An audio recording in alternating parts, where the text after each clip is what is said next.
Hello everyone. Myself Mr. S.M. Ganwat, working as Assistant Professor, Mechanical Department at Sharad Institute of Technology, College of Engineering, Yadra.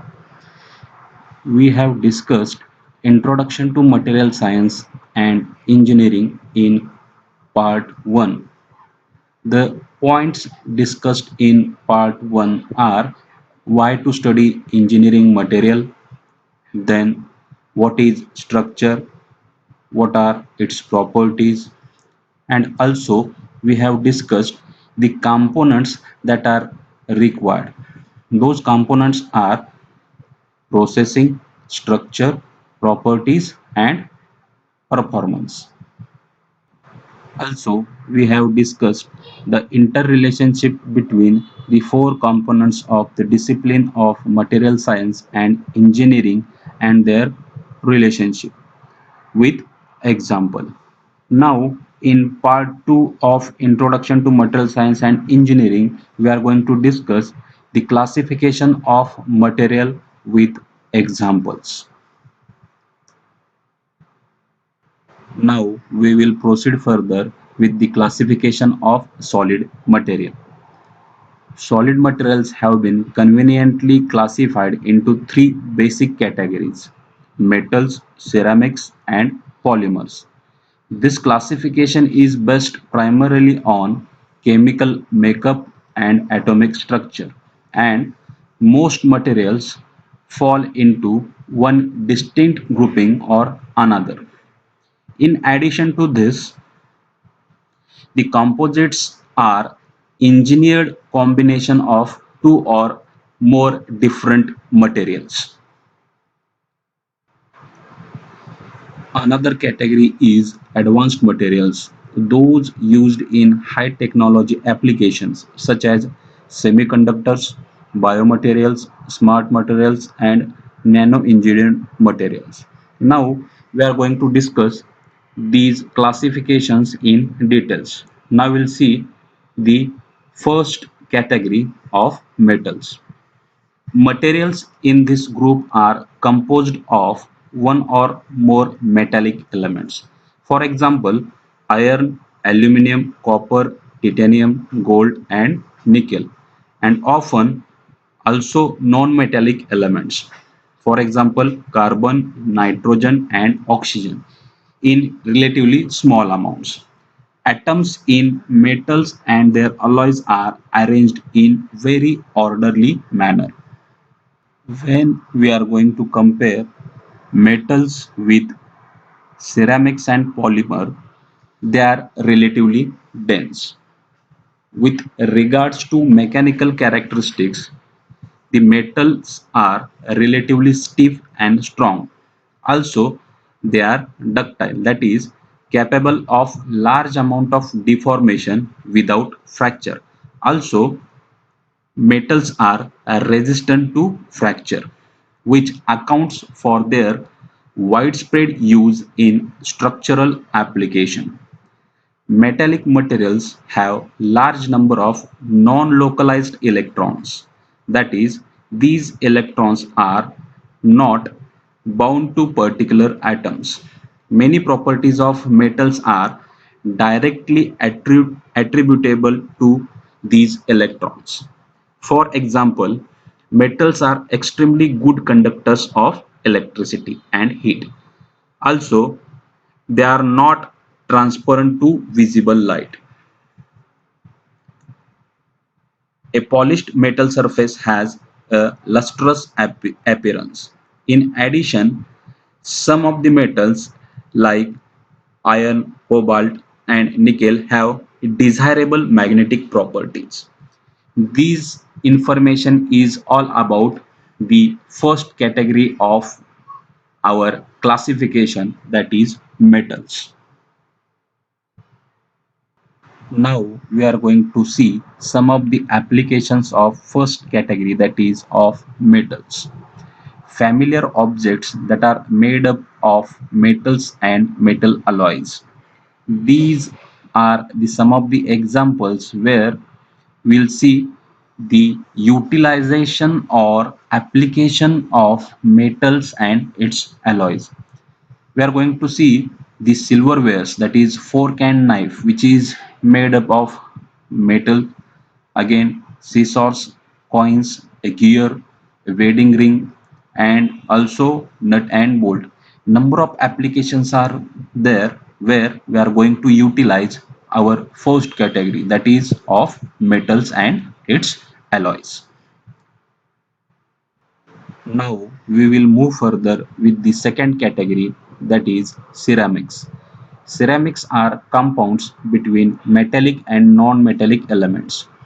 They are most frequently oxides, nitrides, and carbides. For example, common ceramic materials include aluminum oxide, silicon dioxide, silicon carbide, silicon nitride, and in addition, traditional ceramics, those composed of clay minerals, that is, porcelain, as well as cement and glass. With regards to mechanical behavior, ceramic materials are relatively stiff and strong. Stiffness and strength are comparable to those of metals. In addition, they are typically very hard.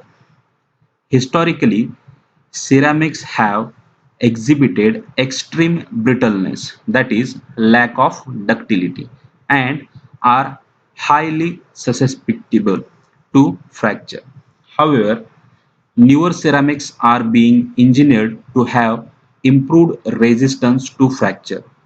These materials are used for cookware, cutlery, and even automobile engine parts. Furthermore, ceramic materials are typically insulative to the passage of heat and electricity, that is, have low electrical conductivities and are more resistant to high temperatures and harsh environments than metals and polymers. With regards to optical characteristics, ceramics may be transparent, translucent, or opaque, and some of the oxides exhibit magnetic behavior. For example, ferrous oxide. Now we will see the application part of ceramics. The common objects that are made up of ceramic materials are shown in figure. Some of the examples of ceramic materials.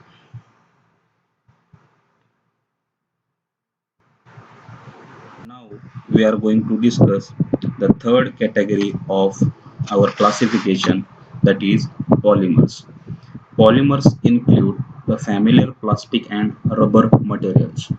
Many of them are organic compounds that are chemically based on carbon, hydrogen, and other metallic elements. Furthermore, they have very large molecular structures, often chain-like in nature, that often have a backbone of carbon atoms. Some of the common familiar polymers are polyethylene, that is PE, nylon, polyvinyl chloride, that is we call it as PVC, polycarbonate, we call it as PC, polystyrene, we call it as PS, and silver rubber. These materials typically have low densities. When we are going to consider mechanical characteristics, these materials are generally dissimilar to metallic and ceramic materials. They are not as stiff nor as strong as these other materials. However, on the basis of their low densities, many times their stiffness and strengths on a per mass basis are comparable to the metals and ceramics. In addition, many of the polymers are extremely ductile and pliable, that is plastic, which means they are easily formed into complex shapes. In general, they are relatively inert chemically and unreactive in large number of environments.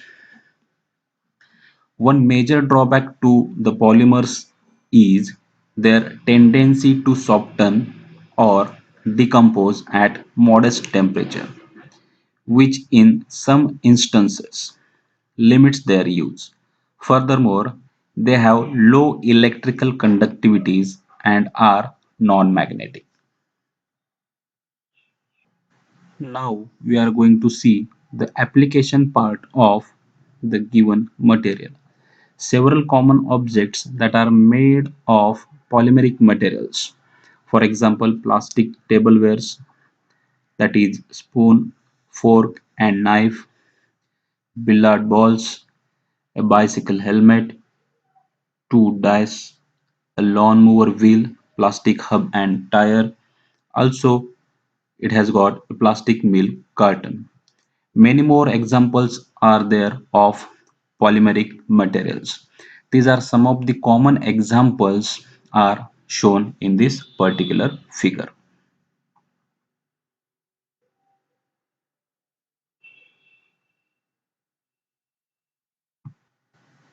Now we are going to discuss the composites. A composite is composed of two or more individual materials which come from the categories previously discussed, that is metals, ceramics and polymers. The design goal of a composite is to achieve a combination of properties that is not displayed by any single material, and also to incorporate the best characteristics of each of the component material. A large number of composites types are represented by different combinations of metals, ceramics, and polymers. Furthermore, some naturally occurring materials are composites, for example, wood and bone. However, most of those we consider in our discussion are synthetic composites. One of the most common and familiar composite is fiberglass, in which small glass fibers are embedded within a polymeric material, normally an epoxy or polyester. The glass fiber are relatively strong and stiff, but also they are brittle, whereas the polymer is more flexible. Thus, fiberglass is relatively stiff and strong and flexible. In addition, it has low density. Another technologically important material is the carbon fiber reinforced polymer composite. Carbon fiber that are embedded within a polymer. These materials are stiffer and stronger than glass fiber reinforced materials, but they are more expensive.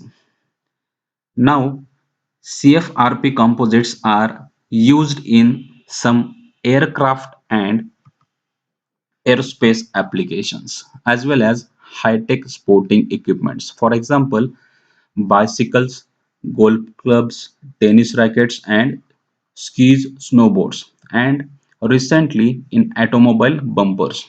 The new Boeing 787 fuselage is primarily made from such CFRP composites. Now, with the help of bar chart, we are going to discuss the density values for various metals, ceramics, polymers, and composite materials. When density comes into the picture, the metals have the greater density as compared to ceramics, polymers, and composites. These metals are platinum, silver, copper, titanium, aluminum, manganese. When I am going to compare metals with the ceramics are comparable densities with the metals, but they are at the lesser side. When I am going to compare ceramic with polymer and composites, the ceramics have again the higher density values as compared to polymer and composite. When I am going to consider polymer for density values, it has lesser density as compared to metals and ceramics, and the average value of polymer and composite are of the same range. Also, the composite materials have less densities as compared to metals, ceramics. Also, they have comparable density values with the polymers. Now we are going to compare the stiffness value for various metals, ceramics, polymers and composite materials. The bar chart is directly showing you the comparison of metals, ceramics, polymers and composites. In this bar chart, we can say that the metals, ceramics and composites have comparable stiffness values with respect to polymer. Polymers have less stiffness values with the comparison of metals, ceramics and composites. Therefore, according to their stiffness values, we can utilize the same materials for the required application as per the stiffness values. The figure is going to show you the strength values, that is tensile strength for various metals, ceramics, polymers and composite material. When we are going to consider the tensile strength, the metals have got higher tensile strength as compared to other three categories. Also, the ceramic material has got comparable values. Also, the composites have the comparable values with the metals. When composites are compared with the metals for strength values, it is possible to replace the metals by composite in some of the applications where it is necessary to exhibit more number of properties as compared to metals. Therefore, these tensile strength or strength values plays an important role in application part of view. Also, it is possible to replace these categories of materials as per the requirement. This figure is going to again show you the strength values of metals, ceramics, polymers and composite materials. In these strength values, the polymers have less strength as compared to metals, ceramics and composites. Now we are going to consider resistance to fracture property. Under this property, we are going to compare metals, ceramics, polymers, composites. Resistance to fracture property is more in metals as compared to ceramics and polymers. Also, when we are going to compare the composite with the metals, they possesses comparable values of resistance to fracture with the metals. Therefore, in some of the applications, it is possible to replace the metals with the composites. But when we are going to consider ceramics and polymers, they possesses low values to resistance to fracture.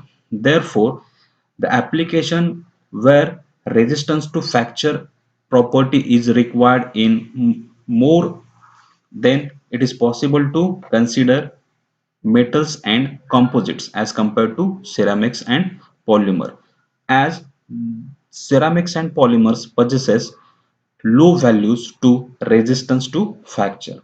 Therefore, the application where it requires more values of resistance to fracture, in these cases we are going to consider metals and composites only.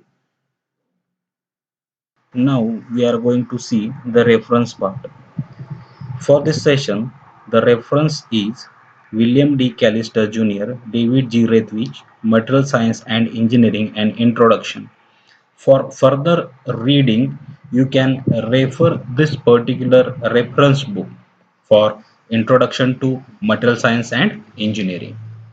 Thank you.